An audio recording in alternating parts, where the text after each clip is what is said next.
Bonjour à tous, bienvenue dans cette nouvelle vidéo. Cette semaine, on va s'intéresser aux outils qu'il faut prévoir au minimum pour faire un rebuild sur la Mazda RX-8. C'est parti!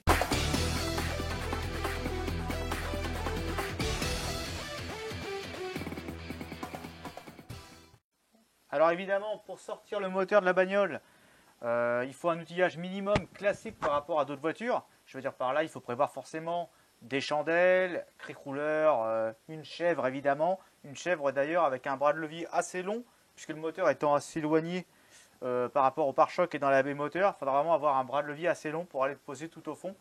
Sinon, parfois dans certains cas, si on a une chèvre assez courte, on est obligé de démonter le pare-choc à l'avant de la voiture pour gagner un petit peu et venir buter contre la traverse qui est derrière.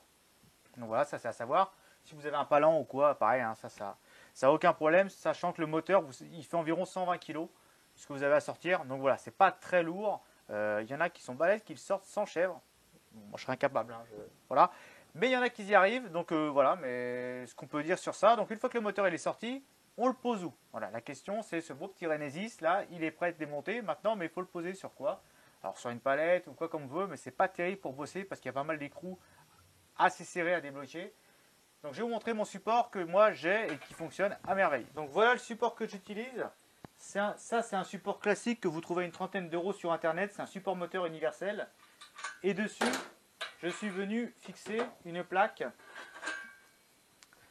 Cette plaque là que vous voyez à l'écran. Bon là les siglés W, mais ça vient de chez Pineapple Racing. Voilà, si vous voyez bien.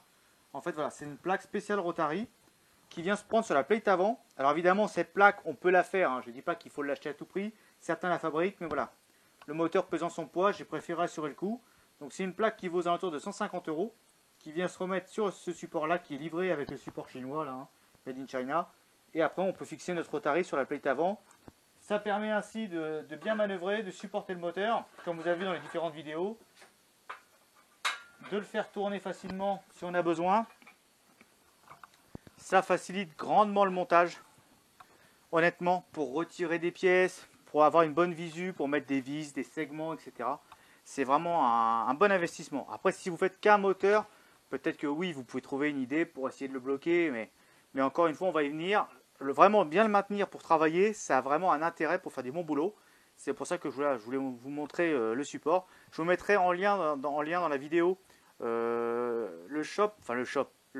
site de Pineapple Racing. Vous pourrez trouver ce support-là si jamais vous voulez l'acheter ou voir comment il est fait. Hein, tout simplement, je vous mettrai le lien. Je vous dis aux alentours de 150 environ. 150 euros, voilà. Après, sans les frais de port, je crois de mémoire. Bon, après, il y a les frais de port, mais ou livré. Je sais plus, j'ai le doute. Ça me met le doute de parler de ça. Mais voilà, prévoyez au mini 150 euros. Peut-être c'était livré, je sais plus, ça fait déjà quelques années. Mais ce prix que je l'avais payé, en tout cas, ça c'est sûr, c'était au moins 150 balles. Donc voilà, le moteur, on va se dire que maintenant, on l'a sorti de la voiture avec notre chèvre, comme on a vu ensemble au début. On l'a mis sur le support, il est bien maintenu, on peut y aller.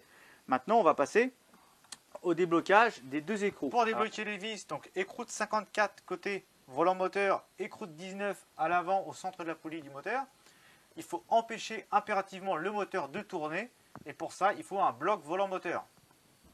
Moi j'en ai un, voilà, de la marque, il n'y a même pas de marque, c'est marqué Made in Germany avec une référence d'origine Mazda. Je vous mets pareil en description un lien vers un bloc volant moteur de chez W Autosport. Honnêtement, pareil, ça certains le font eux-mêmes, on peut le faire, on peut tout fabriquer si vous avez les moyens, les connaissances. Il n'y a pas de problème là-dessus. Faites juste un truc vraiment costaud. Parce que je ne sais pas si vous voyez l'épaisseur de la pièce par rapport à mon doigt. Voilà, il faut vraiment faire un truc sérieux. Tentez pas de mettre une clé en travers, 3-4 dents avec une petite plaque en alu, ça va le faire. Ou alors je m'engage à rien personnellement. On file de micro, voilà. Mais ça peut être très dangereux. Parce qu'il faut vraiment serrer fort et desserrer très fort. Donc prévoyez vraiment un bon bloc volant moteur. Donc on imagine que le bloc volant moteur est installé. Ça y est, on peut y aller. On peut débloquer donc le 54 côté volant moteur et le 19 à l'avant. Alors pour l'écrou de 54 côté volant moteur, évidemment, il faut soit une douille de 54 avec un gros cliquet genre série camion, un truc comme ça, ou un raccord en 3/4, 1/2. Voilà ce que j'ai moi, pareil, c'est l'outil officiel Mazda. C'est une grosse douille de 54 dans laquelle je viens mettre une barre. Comme ça, hop, on la maintient bien. 54, on emboîte ça, on maintient bien ça en place. On appuie fort, on met un tube de rallonge si besoin. Et ça se dessert tout seul. Tout seul. On enlève l'écrou de 54 gentiment. On le remet à la main, on ne débloque pas tout de suite on décolle pas tout de suite le volant moteur, ça sert à rien puisqu'il faut passer à l'avant, donc pour la poulie avec l'écrou de 19. Et avant de tenter de la desserrer, petit conseil, prévoyez un pistolet thermique, un petit heat gun, voilà.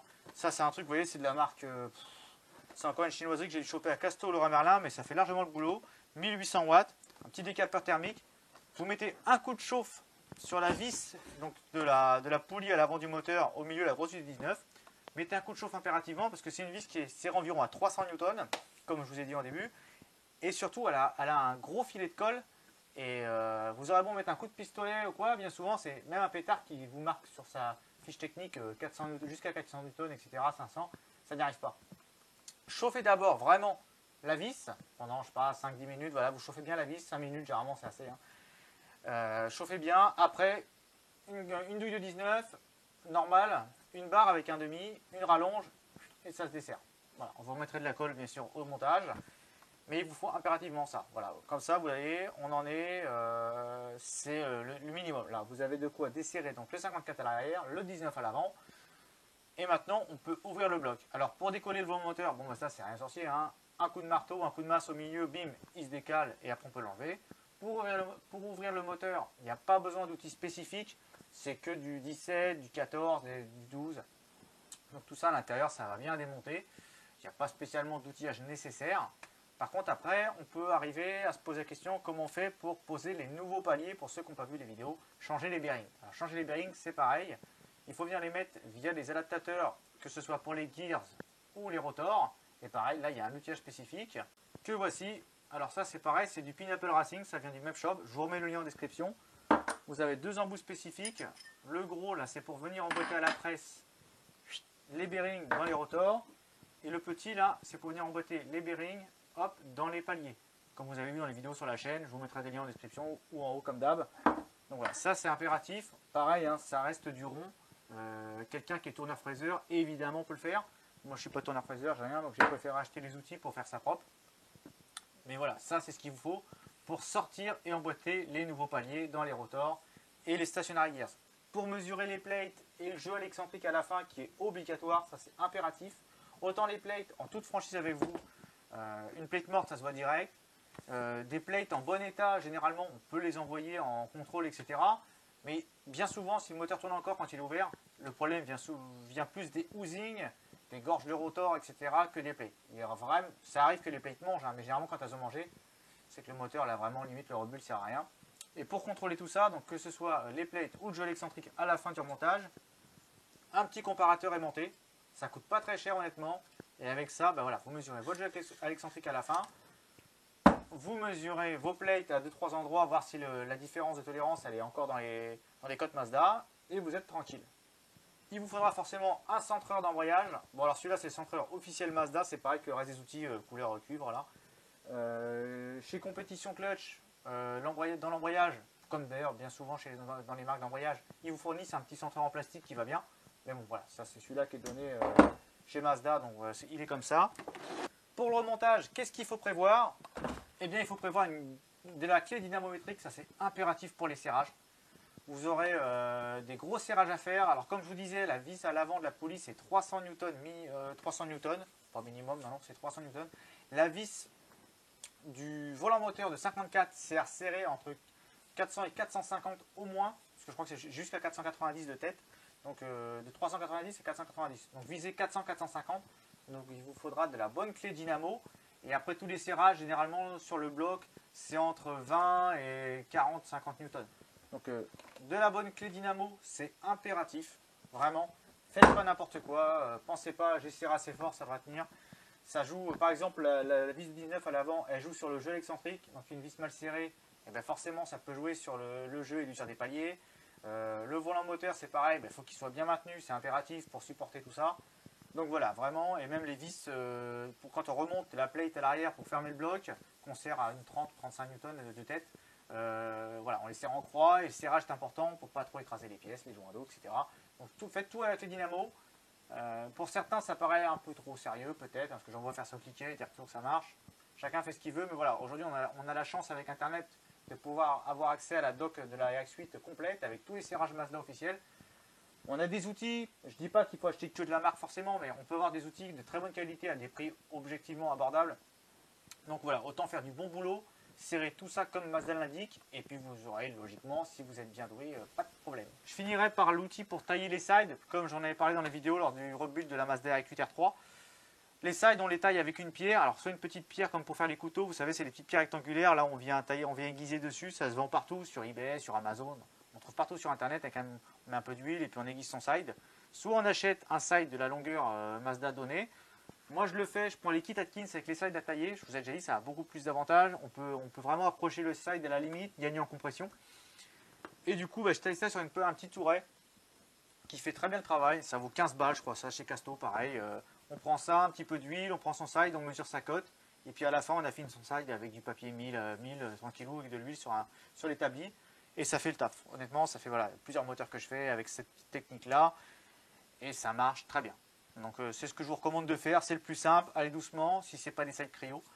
Et puis, parce que voilà, quand c'est des cryo, ils sont assez costauds, on avance gentiment. Quand c'est des sides de type origine, ça peut aller assez vite. Donc il faut vraiment prendre son temps et faire ça tranquillement, de façon un peu comme tout dans un rebuild, vraiment prendre son temps. Donc voilà, cette vidéo est terminée. Vous avez vu un petit peu l'ensemble de l'outillage qu'il fallait pour faire votre build. Pareil, si vous avez des questions, vous les mettez en commentaire. J'essaie vraiment de répondre à un maximum de personnes. Je suis beaucoup sollicité. Je suis désolé pour ceux que je zappe ou que je mets un peu de temps à répondre. Mais vraiment, voilà, j'essaie vraiment de faire un effort de répondre à tout le monde. Un grand merci vraiment à tous ceux qui s'abonnent à la chaîne et qui me soutiennent par X raison pour l'achat de stickers ou d'autres choses.